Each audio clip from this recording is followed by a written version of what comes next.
خلیفہ، لیکن بنانے کے بعد جو سب سے بڑا مقام عطا فرمایا ہے وہ کیا ہے پتہ ہے؟ وہ علم ہے۔ اور جس علم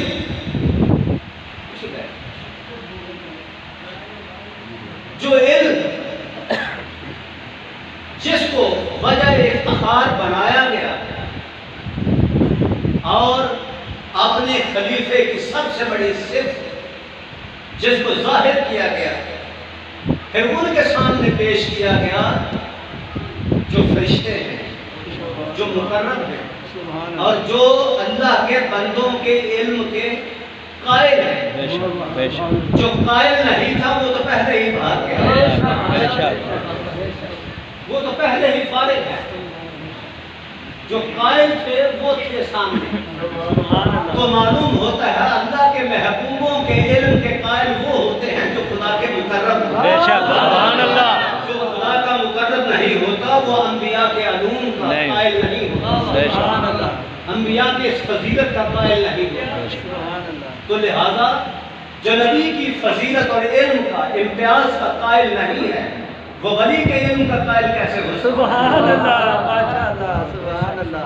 نبی کے علم کا قائل ہی چونکہ امت ہوتی ہے نبی کے علم کی وارث، جس طرح حدیث مبارکہ ہے جس کا وقت مختصر ہے، جمعہ پہلا ہے، وہ کہتے ہیں پہلی چوری پہلا فرق۔ انہوں نے کہا تھا کہ جتنا جی چاہے، میں نے کہا لہذا ثابت یہ ہوتا ہے کہ علم جس کو اس امت نے چھوڑا ہے وہ علوم کا ماخذ اور سورس وہ کیا ہے؟ وَلَا رَتْبٍ وَلَا يَابِسٍ إِلَّا فِي كِتَابٍ مُبِينٍ۔ ہر خشک کر سمٹ کر قرآن حکیم میں بیان ہو چکی۔ یہ ایک چیز ہے، 30 سپارے ہیں، لیکن ہر علم اور ہر علوم کا یہ سرچشمہ ہے۔ جب یہ تمام علوم کا سرچشمہ ٹھہرا، یہ کسی انسان نے نہیں کہا، یہ کلام بھی اللہ تعالیٰ کا ہے اور اس بیان کی تصدیق و توثیق بھی اللہ تعالیٰ کی ہے۔ وہ کیا ہے کہ وَلَا رَتْبٍ وَلَا يَابِسٍ إِلَّا فِي كِتَابٍ مُبِينٍ۔ کوئی خشک و تر ایسا نہیں ہے جس کا بیان اس قرآن میں موجود نہ ہو۔ جب ہر نمی، ہر تری اور ہر خشکی کا بیان اس میں موجود ہے تو پھر کون سی چیز ہے جو اس سے باہر ہے؟ اب آئیں حضور صلی اللہ علیہ وسلم کی وہ عطا کردہ، یہ ہمارے مزاج کے خلاف باتیں ہیں جو میں کر رہا ہوں، کیونکہ پیر بھی یہ نہیں چاہتا کہ میری پیری کے سوا کوئی اور بات کی جائے، مرید بھی پیر کے سوا کسی کی بات سننا نہیں چاہتا، اور علماء مقید ہیں اپنے ان قید خانوں میں اور ہم اس قید میں آنا نہیں چاہتے۔ تو لیکن وہ شاید ہے کہ 20 سال سے اب تبدیلی رونما ہوئی ہے اور یہاں پہ صحت مند بچوں کے داخلوں کا رجحان پیدا ہوتا ہے، یہ خوشائن ہے۔ لیکن جو میری عرض ہے وہ یہ ہے کہ ماہ محرم الحرام ہے اور ہم یہ عرض کرنا چاہتے ہیں کہ ہمارے جو اسلاف ہیں وہ ایسے نہیں تھے کہ جنہوں نے مقام ولایت و روحانیت صرف جلیوں سے حاصل کیا ہو، نہیں، وہ ظاہری علوم سے بھی آراستہ و پیراستہ تھے اور باطنی علوم سے بھی آراستہ و پیراستہ تھے۔ ہم سب سے تو آج کل جانتے ہیں حضور غوث اعظم کو چونکہ 11ویں شیخ کا ختم ہوتا ہے اور اس ختم شیخ کا لنگر ہم کھاتے ہیں، تو حضور غوث اعظم کے بارے میں کیا خیال ہے؟ آپ صرف علوم باطنی کے ہی حامل تھے، علوم باطنی سے ہی آراستہ کرنے گئے تھے اصول علم کے لیے، کہاں سے نکلے کہاں پہنچے؟ تو معلوم یہ ہوتا ہے جو پیدا ہوتا ہی ولی تھا اور پیدا ہوتے ہی ولی ہے۔ یہ بھی سناتے ہو میری ماں نے کہا جھوٹ نہیں بولنا، یہ دیکھو سلے ہوئے 40 دینار کرے ماں نے رکھے، یہ اوصاف تو سناتے ہو، لیکن علم سے محبت کی بات کبھی کی ہے کہ حضور غوث اعظم 11ویں والے پیر وہ ولی بھی ہیں، غوث بھی ہیں، اولیاء کے سردار بھی ہیں، لیکن علم سے آراستہ و پیراستہ بھی ہیں، عالم دین بھی ہیں، اور وہ علم حاصل کیا ہے جس پر انہوں نے عمل کیا ہے۔ اب بعد میں آنے والے یا پہلے جانے والے اگر ان کی مثال پہلوں میں لے لیں تو پھر صحابہ کو دیکھیں، وہ عالم بھی ہیں، عالم بھی ہیں، ولی بھی ہیں، ہر صحابی عالم بھی ہے، اور اس علم کا مقام اور درجہ تعین کرنے کے لیے ایک ہی بات سامنے آتی ہے، جس قدر پیغمبر صلی اللہ علیہ وآلہ وسلم کی، نبی کریم صلی اللہ علیہ وآلہ وسلم کی صحبت میں رہے، اسی قدر وہ زیادہ عالم ہوئے۔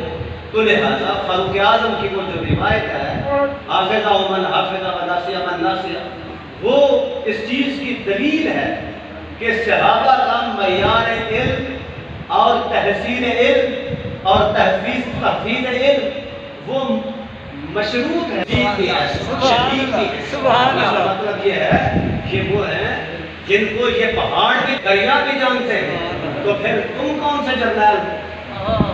صرف بٹن والے، اور تم کون سے مسلمان ہو؟ یہ لباس پہننا، یہ پگڑی پہن لینا، یہ داڑھی رکھ لینا، یہ تیری معراج ہے، اس کے سوا کچھ نہیں۔ میں یہ عرض کر رہا تھا کہ علی قرآن کے ساتھ ہے، قرآن علی کے ساتھ ہے۔ ہم نے یہ بھی سنا ہے کہ پاؤں ایک رکعت میں رکھتے تھے تو دوسری رکعت میں پاؤں جانے تک قرآن ختم کرتے تھے۔ سبحان اللہ، یہ بھی سنا ہے۔ اب لوگوں کے ذہن میں پیدا ہوتا ہے گمان کہ ایسا ممکن ہے، تو علی کے بیٹے نے کربلا میں ثابت کیا کہ جسم سارے سے جدا ہو کر، تن سے جدا ہو کر اگر نیزے پہ چڑھ کر قرآن سنا سکتا ہے، یہی لائق ہے۔ آپ بابا بلے شاہ رحمۃ اللہ تعالیٰ علیہ قصوری آپ کے مزار پر حاضری دینے گئے، وہاں قرآن حکیم کی تلاوت آپ فرما رہے تھے، تو معلوم ہوتا ہے مروجہ طریقہ یہی ہے۔ ہم قرآن کی ہم مزارات پہ اب تو جاتے نہیں، جاتے ہیں یا تو جلیاں یا پھر جھلیاں یا پھر کلیاں، یہ ہمارے اسلوب ہیں، لیکن یہ قرآن و سنت کے بالکل متضاد اور مخالف نظریات ہیں۔ جائیں یہ چیزیں ضروری ہیں، کھانا پینا لنگر ضروری ہے، یہ بھی ضروریات زندگی میں سے ہے، لیکن جو سب سے پریارٹی ہے وہ یہ ہے، ہم جاتے ہیں صاحب مزار پر، یا تو ہم بیٹا مانگتے ہیں، یا پھر دولت مانگتے ہیں، یا پھر کوئی جناب مصیبت ہو تو اس سے رہائی اور چھٹکارا مانگتے ہیں۔ اول تو ہم جاتے ہی نہیں، جاتے ہی اس وقت ہیں جب سانس آخری ہوتے ہیں، جب انسان سولی میں لٹکا ہوتا ہے، جب کوئی راستہ نظر نہیں آتا تو پھر اس وقت جاتے ہیں۔ لیکن جانے کے بعد ہم کیا کرتے ہیں؟ اپنا سوال مانگتے ہیں اور بس اس کے بعد واپس۔ جانے کے بھی کوئی طریقے ہوتے ہیں، جانے کا طریقہ حضور شاہد آسانی سے سیکھیں۔ آپ گئے بابا بلے شاہ قصوری علیہ رحمہ کے مزار پر قرآن خوانی کی، جب قرآن خوانی کی دعا کی تو باہر نکلے، جب باہر نکلے تو پھر مسکراتے ہوئے پھر اندر چلے گئے، تو بعد میں پھر جا کر کہا کہ لاؤ قرآن حکیم لاؤ، قرآن حکیم پھر آپ نے پڑھنا شروع کر دیا۔ پھر کچھ توقف کے بعد کچھ وقفہ ہوا، قرآن حکیم پڑھتے پڑھتے پھر آپ نے اس کو طے کیا، رکھا اور نکل آئے۔ اب پوچھنے والے پوچھتے ہیں حضرت قرآن پاک تو پہلے بھی پڑھا تھا، اب دوبارہ مزار کے اندر جا کر قرآن پاک پڑھنے کی وجہ تسلیہ کیا ہے؟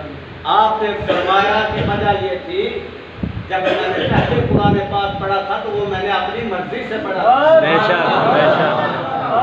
وہ میری چاہت تھی، میری خواہش تھی، میرا طریقہ تھا، اور صاحب مزار کو اس قدر پسند آیا ہے کہ جب میں تھوڑا قرآن پاک پڑھ کر باہر نکلا تو آپ نے فرمایا کہ جب قرآن سننے کا مزہ آیا ہے تو اب آپ چل دیجیے۔ سبحان اللہ، نعرہ تکبیر، نعرہ رسالت، نعرہ حیدری، سیدہ شریف۔ تو صاحب مزار کی خواہش کہ پیش نظر جس کے علم کی کیفیت یہ ہے جو مرنے کے بعد قبر میں ہے وہ کہتا ہے قرآن کا مزہ رہا، سبحان اللہ، قرآن سننا اسے پسند ہے، تو اولیاء کی پسند تو قرآن ہے، تو مسلمان تیری پسند کیا ہے؟